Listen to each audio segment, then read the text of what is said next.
I just got back from watching Spider-Man Across the Spider-Verse. Here's some of my thoughts without any spoilers. The first thing I want to talk about is, oh my god, this film is beautiful. Continuing on from the art style from the first movie, it transitions beautifully into this one, because you have the same style of comic book, Kirby dots and art style, things like that, but then you have different art styles to represent different characters. For example, Spider-Gwen, she gets her own actual pastel-like art style. In her world, it's a completely different art style compared to Miles's. Similarly to how you had in the first one, you had Spider-Man Noir, and everything in his world was actually black and white. So they kind of carry on that idea of different worlds having different art styles, different personalities into this one. It just makes it like so much more unique than any other movie out there. Talking about characters, I really liked the amount of hundreds of different spider people you have in this. Obviously not all of them are going to be voiced, they're going to have just random kind of bits and pieces here and there just for pieces of dialogue, because you can't voice all of those people. That's going to be very, very, very difficult to do. But you get different personalities of all the main ones that are at least that you actually get scenes. Obviously you get like Miles and Gwen, who are the main characters, and O'Hara, who's the other kind of main character, obviously. And just the personalities of all the other spider people just shine so well, especially characters like Spider-Man India and Spider-Punk. Those two were kind of big other standouts to me on who they are as individuals and how they live throughout their personal worlds. Especially for me, Spider-Man India. Sorry, I don't know his actual name. Leave a comment, maybe let me know, just so I actually know for future reference.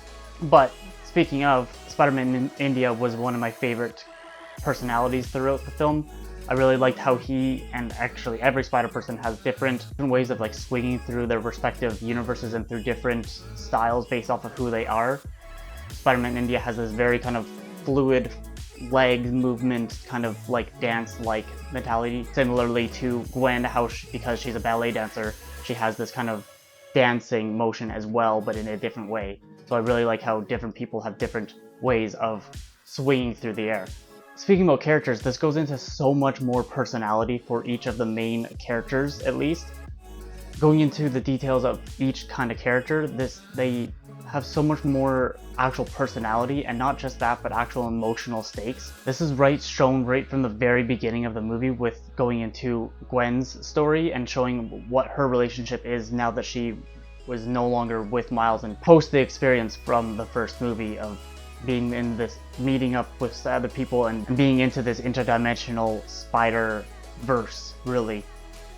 It just has a lot of detail and to make the characters feel really real, especially in a teenager type of mentality. Speaking about like teenager mentality, the other thing I wanted to talk about is how the really big thing about this movie is how family is so important and such a big thing. I don't have friends.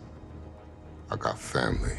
Because we have points of view of people that are expecting to be parents, with the character of Spider-Woman, who's pregnant, going into someone who's a new parent with Peter B. Parker, who we get introduced to his baby, even through the trailer there, and then going into teenagehood with Gwen and Miles, on how parents are trying to deal with their kids growing up so fast. It shows so much real life problems that real parents have to go through all the time, of different experiences throughout their child's lives. That's a really big thing in this movie. But still going into some of the plot points, I really like some of the actual banter between Miles and the Spot. So are you like a cow or a Dalmatian? I am the Spot. It's not funny. Don't do that. There's definitely a lot of this comedic banter that every Spider-Man or Spider-Person has, and it's very kind of on the nose. There's definitely a line from one of the background characters of just something simple of, you know, you were spot on with that one. So very simple, very basic joke, but it just fits the Spider-Man characteristics no matter how you're going into it.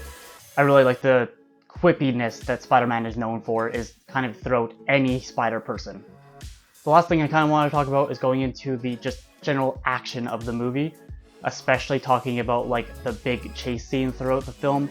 It's really cool in how Miles is able to really dip and dodge and maneuver between all the other kind of spider people. Earn the 5 Ds of dodgeball. Dodge, duck, dip, dive, and dodge.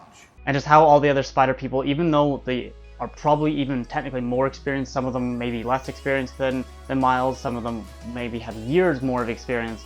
Miles is still able to kind of maneuver throughout this chase, and he comes up with some actually pretty creative solutions as to what he has to do to kind of get out of the situation. And not only the chase scenes, but the fighting and other action scenes are just incredible and crazy well done. Especially the spider people versus the Spot. I'm not going to say which spider people are involved in this fight, but the ones that are, it's just a very interesting dynamic on how they use their slightly different abilities to fight against him is super, super good. So overall, super, super crazy, really, really good movie. Has a lot of feelings, a lot of emotion attached to it.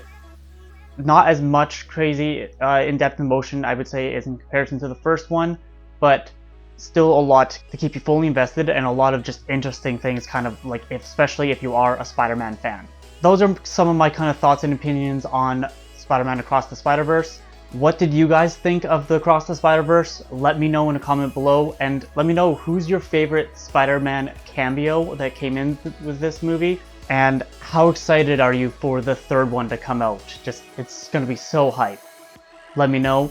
And later on, I'm gonna have a actual spoiler style review, so make sure to subscribe to that so you can get my thoughts and opinions on that when that comes out.